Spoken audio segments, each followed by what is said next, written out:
नमस्कार। The Desert express की खास पेशकश में मैं मनीषा शर्मा आपका स्वागत करती हूं। अजमेर उत्तर विधानसभा क्षेत्र से विधानसभा चुनावों के लिए कई प्रत्याशी तैयारियां कर रहे हैं, कई अपनी दावेदारी प्रस्तुत कर रहे हैं और सभी का ये मानना है कि पार्टी की तरफ से उन्हें ही 100% टिकट दिया जाएगा। और इन्हीं प्रत्याशियों के बीच में आज हमारे साथ में मौजूद हैं एडवोकेट गजवीर सिंह चुड़ावत, जो कि हमारे अजमेर उत्तर विधानसभा क्षेत्र से ताल ठोकने को तैयार हैं। गजवीर जी के बारे में मैं आपको बता दूं कि गजवीर जी पिछले 25-30 सालों से भारतीय जनता पार्टी, संघ और एबीवीपी से जुड़े रहे हैं और इन्होंने पार्टी में विभिन्न पदों पर काम भी किया है और अजमेर की सक्रिय राजनीति का भी ये हिस्सा हैं। तो आइए मिलते हैं गजवीर सिंह चुड़ावत जी से। गजवीर जी, बहुत बहुत स्वागत है आपका हमारे इस खास शो में। गजवीर जी, आपका राजनीतिक सफर किस तरह का रहा, आप इसके बारे में हमारे दर्शकों को क्या बताना चाहेंगे? देखिए, राजनीति का जो सफ़र है वो गवर्नमेंट कॉलेज से शुरू हुआ था। हमारे गुरु थे सम्माननीय स्वर्गीय वीर कुमार जी, विद्यार्थी परिषद से जोड़ा था आपने हमें। तो विद्यार्थी परिषद से जुड़ करके इकाई के उस कॉलेज इकाई में काम करते करते विद्यार्थी परिषद के महानगर उपाध्यक्ष तक रहे, फिर युवा मोर्चा में गए, प्रदेश कार्यकारिणी सदस्य तक रहे, फिर विधि प्रकोष्ठ का 5 कार्यकाल तक जिला संयोजक का दायित्व रहा मेरे पास। और उसके बाद वर्तमान में अभी भारतीय जनता पार्टी की शहर जिला कार्यकारिणी का सदस्य हूँ। ये जो यात्रा है विद्यार्थी परिषद से शुरू होकर यहाँ तक पहुँची है। गजवीर जी, आप अजमेर की राजनीति से शुरू से जुड़े रहे हैं, अपने छात्र जीवन से जुड़े रहे हैं, आपने यहाँ की राजनीति को ग्राउंड लेवल से देखा है। तो अब जब वर्तमान समय में भारतीय जनता पार्टी की तरफ से 200 सीटों पर नए चेहरे उतारने की बात की जा रही है, तो इस नीति के बारे में आप हमारे दर्शकों को क्या बताना चाहेंगे? देखिए, भारतीय जनता पार्टी एक ऐसा संगठन है जो हमेशा जनता के लिए कुछ अच्छा करने की कोशिश करता है। राजनीतिक क्षेत्र में काम कर रहे हैं तो भारतीय जनता पार्टी की जो वर्तमान नीति, जो मेरी जानकारी में वो ये है कि 200 में से 200 सीटों पर भारतीय जनता पार्टी नए चेहरे उतारने जा रही है और इसीलिए हम लोग भी प्रयास कर रहे हैं कि हो सकता है उन 200 चेहरों में कहीं हमारा नंबर आ जाए। गजवीर जी, अगर देखा जाए तो अजमेर उत्तर विधानसभा क्षेत्र की बात की जाए तो अजमेर उत्तर विधानसभा क्षेत्र से सुरेंद्र सिंह शेखावत जी, जो कि पूर्व सभापति भी रह चुके हैं, उन्होंने भी अपनी 100% दावेदारी का दावा किया है कि उन्हें टिकट दिया जाएगा पार्टी की तरफ से। हरीश जी गिदवानी पैनवाली की तरफ से भी यही दावा किया जा रहा है कि उन्हें पार्टी की तरफ से आश्वासन है और उन्हें भी 100% श्योर है कि उन्हें टिकट दिया जाएगा। और इसी तरह नीरज जैन, जो हमारे डिप्टी मेयर हैं, उन्हें भी वो भी इस बात को लेकर आश्वस्त हैं कि उन्हें पार्टी की तरफ से टिकट दिया जाएगा। तो इतने सारे महारथियों के बीच में आप अपनी दावेदारी को कितना मजबूत मानते हैं? देखिए, मैं दावेदारी नहीं है मेरी कोई, मैं टिकट का आकांक्षी हूँ। मेरी इच्छा है कि मैं चुनाव लड़ूं। अच्छा, टिकट किसको दिया जाना है ये संगठन को तय करना है। संगठन की अपनी रीति नीति है, उसका कार्य करने का तरीका है। हमारी प्रक्रिया ये रहती है इस संगठन में कि भाई आप अगर सक्रिय राजनीति में आना चाहते हैं, चुनाव लड़ना चाहते हैं, तो जो दायित्ववान अधिकारी हैं आप उनके समक्ष अपने विचार को रखें। उसके बाद आपका भविष्य क्या होगा ये संगठन तय करेगा। तो मैं ये 100% नहीं कह सकता कि भारतीय जनता पार्टी मुझे टिकट दे देगी और मैं चुनाव लड़ूंगा। संगठन अगर तय करेगा और मुझे वो दायित्व दिया जाएगा तो चुनाव लड़ेंगे। अब बाकी जने अगर कहते हैं कि भाई मैं 100% हूँ तो वो हो सकते हैं, मेरी जानकारी में तो नहीं है। तो अगर पार्टी की तरफ से आपको दुर्भाग्य से अगर टिकट का चुनाव के लिए टिकट नहीं मिलता है तो आप पार्टी से बगावत करेंगे या बागी के तौर पर चुनाव लड़ेंगे? ऐसा हो सकता है? देखिए, बिल्कुल नहीं, क्योंकि मैं स्वयंसेवक रहा हूँ और एक बार जो स्वयंसेवक होता है वो हमेशा के लिए स्वयंसेवक होता है। संगठन में एक प्रक्रिया है, चुनाव आने वाले हैं, जो लोग चुनाव लड़ने के इच्छुक हैं वो अपनी इच्छा संबंधित अधिकारी के समक्ष व्यक्त करें। हमने भी करी है। अगर पार्टी टिकट देती है तो ठीक है, नहीं देती है तो जिस व्यक्ति को टिकट देगी उसके साथ काम करना है। एक स्वयंसेवक भाव है, सबको लग कर के करना है। और भारतीय जनता पार्टी में यही होता है कि भारतीय जनता पार्टी में जिस व्यक्ति को दे दिया गया, क्योंकि व्यक्ति चुनाव नहीं लड़ता, कमल का फूल चुनाव लड़ेगा। भाई गजवीर सिंह, सुरेंद्र सिंह शेखावत, नीरज जैन वो चुनाव नहीं लड़ते कभी भी। चुनाव कमल का फूल लड़ता है और इस बार भी कमल का फूल ही चुनाव लड़ेगा। गजवीर जी, जब आप अपनी अजमेर उत्तर विधानसभा क्षेत्र से दावेदारी प्रस्तुत कर रहे हैं तो आपके चुनावी मुद्दे क्या होंगे जिन्हें लेकर आप जनता के बीच में जाना चाहेंगे? देखिए, राजस्थान विधानसभा के चुनाव हैं, नगर परिषद के या उसके तो चुनाव है नहीं कि हम सड़कों की, नालियों की, इनकी बातें करें। वैसे बेसिकली मैं एक बात कहना चाहूँगा विशेष रूप से कि हर व्यक्ति की मूलभूत आवश्यकता होती है सड़क, पानी, बिजली, शिक्षा, चिकित्सा।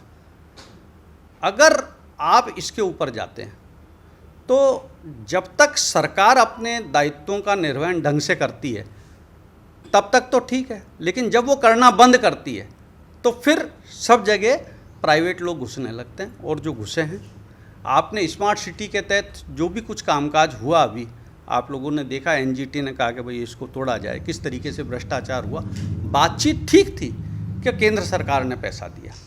स्मार्ट सिटी के तहत अजमेर को लेकर के आने वाले नरेंद्र जी मोदी थे, ये बात अपनी जगह पे बहुत सही है। पैसे आए वहाँ से, ये बात भी अपनी जगह पे बहुत सही है, लेकिन वो कार्य किस तरीके से होगा, कौन उसको कराएगा, ये सब कुछ तय करने वाली राजस्थान सरकार थी। उसके तहत काम करने वाले अधिकारी राजस्थान सरकार के थे। तो उन्होंने जो कुछ किया, जितना भ्रष्टाचार किया और जिस तरीके से गलत निर्णय लिए और इस शहर की स्थिति की, वो सबके सामने। इस शहर का जो स्वरूप था उस स्वरूप का सत्यानाश इन लोगों ने कर दिया बुरी तरह से, और सिर्फ भ्रष्टाचार करने के लिए किया गया। तो मुद्दे जितने भी हैं, पानी की व्यवस्था है, बिजली है।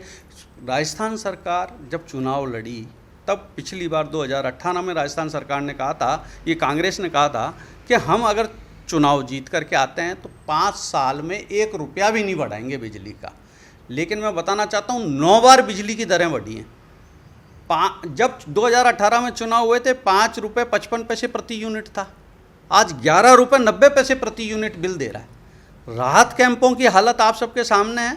राहत कैंपों में मैं मेरी बताता हूँ कि राहत कैंप में मैंने भी 100 यूनिट फ्री होने के लिए रजिस्ट्रेशन कराया, और जब मैंने रजिस्ट्रेशन कराया मेरा बिल आता था 8,000 रुपये, आ जाता है 15,000 रुपये। तो राहत मिलने की बजाय वो चीज़ें बढ़ गई। अच्छा, जिन्होंने नहीं कराए उनके बिल वही आ रहे हैं। तो इन्होंने क्या किया, ये खुलकर भ्रष्टाचार हो रहा है। और कांग्रेस सरकार में हर तरीके से जिस लेवल पर ये लोग जाकर भ्रष्टाचार कर सकते हैं वो लोग कर रहे हैं। ये तो गजवीर जी, मतलब आप मानते हैं कि राजस्थान सरकार जितनी भी योजनाएं चला रही है, स्कीम चला रही है, जनता के हितों को कहती है कि जनता के हितों के लिए, लेकिन कहीं ना कहीं उसके अपने अफसर, उसके अपने ब्यूरोक्रेट्स जो हैं उसमें भ्रष्टाचार करके उसको विफल बना देते हैं। देखिए, सिर्फ वो ही शामिल नहीं है, इसमें जनप्रतिनिधि भी शामिल है।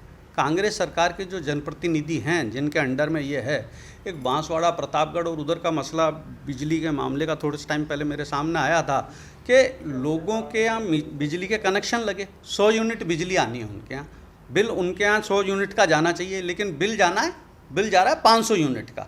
और वो योजना ये है कि उसका पैसा जो भी है वो ये जो बिजली विभाग है ये केंद्र सरकार से उठाएगा। तो जो ये कंपनियां घोटाले कर रही हैं, तो आज 100 यूनिट बिजली उसने यूज़ की और आप उसको बिल भेज रहे हो 500 यूनिट का, और सरकार, केंद्र सरकार से उसका पैसा 500 यूनिट का उठा रहे हो। इसमें सबसे बड़ी बात यह है कि जितना बिजली का उत्पादन हुआ नहीं उतना तो आपने दे ही दिया और उससे ज़्यादा का पैसा उठा लिया। तो जब उत्पादन ही नहीं हुआ तो आपने बिजली दी कैसे? तो खुला भ्रष्टाचार है और डॉक्यूमेंट पर है। लेकिन राजस्थान सरकार कुछ नहीं कर रही। क्यों नहीं कर रही? क्योंकि इनके अधिकारी, इनके वो जो जनप्रतिनिधि हैं वो शामिल हैं इसमें। गजवीर जी, आपने शहर की राजनीति को काफ़ी करीब से जाना है, आप अपने छात्र जीवन से राजनीति से जुड़े रहे हैं, आपने शहर की राजनीति को काफ़ी नज़दीक से जाना है, ग्राउंड लेवल पर आप काम कर चुके हैं। तो आप क्या सोचते हैं जो अब इस वक्त शहर के और प्रदेश के हालात हैं, उनको देखते हुए आपको क्या लगता है कि किस तरह की राजनीति यहाँ पर की जा रही है और किस तरह के हालात बन रहे हैं, और अब इनसे बचने के लिए क्या करना होगा? देखिए, शहर और राजस्थान जिस तरीके से अपराध बढ़े हैं, जिस तरह से लोगों के साथ, बच्चियों के साथ दरिंदगियां होना शुरू हुई हैं, ये सब कांग्रेस सरकार की विफलता है। अपराधियों की संख्या निरंतर बढ़ती जा रही है।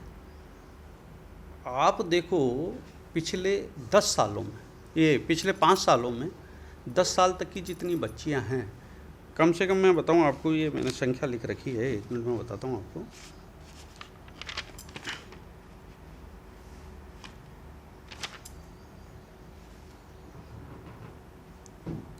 848 बच्चियां दरिंदगी का शिकार हुई हैं 10 साल तक की। आप देखो, कांग्रेस सरकार बोलती है प्रियंका गांधी बोलती है मैं लड़की हूँ, लड़ सकती हूँ। कहाँ है राहुल गांधी, कांग्रेस सरकार, प्रियंका गांधी? कोई आके बोलता उनके लिए? कोई नहीं बोलता। कांग्रेस सरकार जब चुनाव लड़ रही थी उसने कहा था हम किसानों का कर्जा माफ़ करेंगे। 9,422 किसानों की ज़मीनें नीलाम हुई।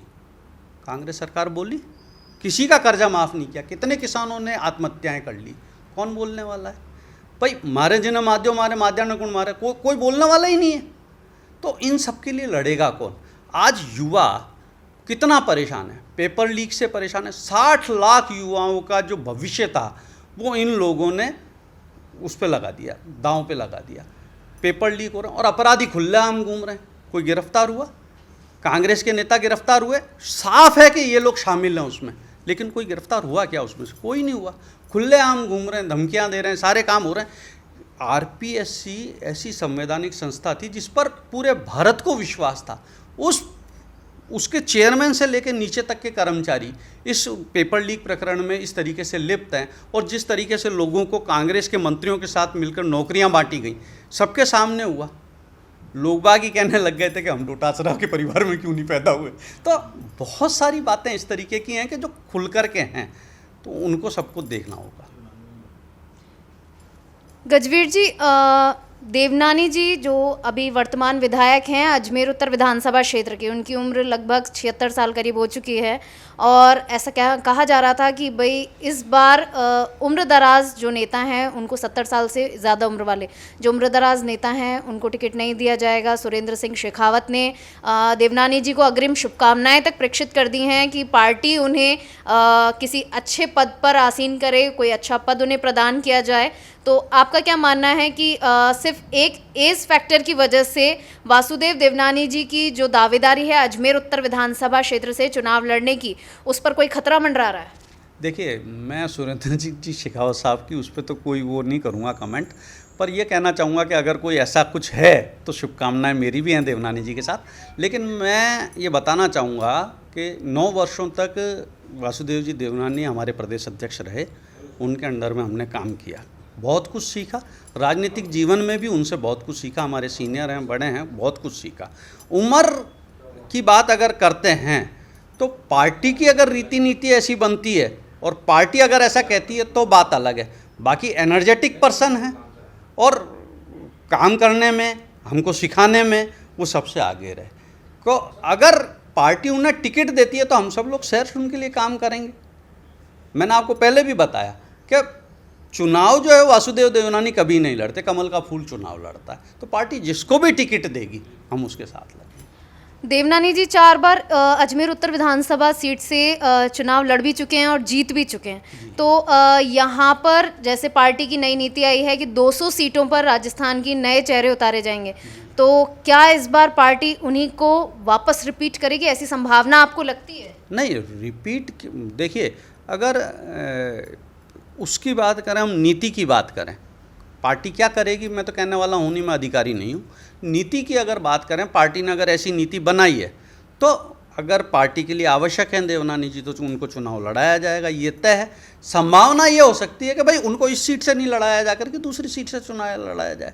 सीनियर पर्सन है, राजस्थान में भारतीय जनता पार्टी का चेहरा है, तो चुनाव लड़ाया जा सकता है। और संभावना है कि किसी दूसरी सीट से चुनाव लड़ाया जाए, क्योंकि प्रदेश के नेता हैं वो। गजवीर जी, अजमेर उत्तर विधानसभा क्षेत्र से जितने भी उम्मीदवार हैं जो अपनी दावेदारी प्रस्तुत कर रहे हैं, वो सब अपनी दावेदारी को लेकर आश्वस्त हैं कि 100% पार्टी उन्हें ही टिकट देने वाली है। तो आप अपनी दावेदारी को लेकर कितने आश्वस्त हैं? मैं भारतीय जनता पार्टी की तरफ से जो मेरे यहाँ का नेतृत्व है, शीर्ष नेतृत्व है, उसको लेकर के, प्रदेश के नेतृत्व को लेकर, केंद्र के नेतृत्व को लेकर मैं पूर्ण रूप से आश्वस्त हूँ कि मैंने जो विषय उनके सामने रखा है, जो मेरी इच्छा उनको जताई है, उसको सम्मान मिलेगा और टिकट प्राप्त होगा। चुनाव लड़ेंगे और आपके समक्ष होंगे। तो कुछ ऐसे खास काम होंगे जो आपके कुछ ऐसे लक्ष्य हैं जिनको आप विधायक बनने के बाद में पूरी तरह से पूरा करना चाहेंगे? जनता के लिए जितने काम, इस अजमेर शहर के नागरिक होने के नाते जो कमियां मुझे दिखाई देती हैं, देखिए जनप्रतिनिधि कोई भी होगा उससे सब संतुष्ट नहीं हो सकते, उसके कार्य करने की जितनी क्षमता होगी उससे वो कार्य करेगा।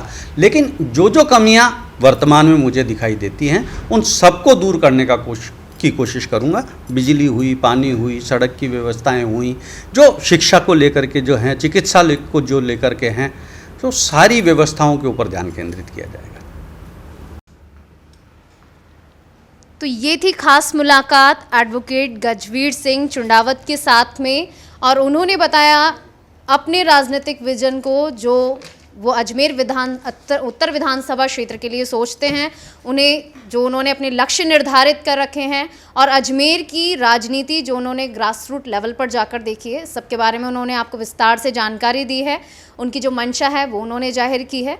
तो ये थी हमारी खास मुलाकात अजमेर उत्तर विधानसभा क्षेत्र से चुनावों में ताल ठोकने वाले एडवोकेट गजवीर सिंह चुंडावत के साथ। मैं Manisha Sharma, the Desert Express के साथ।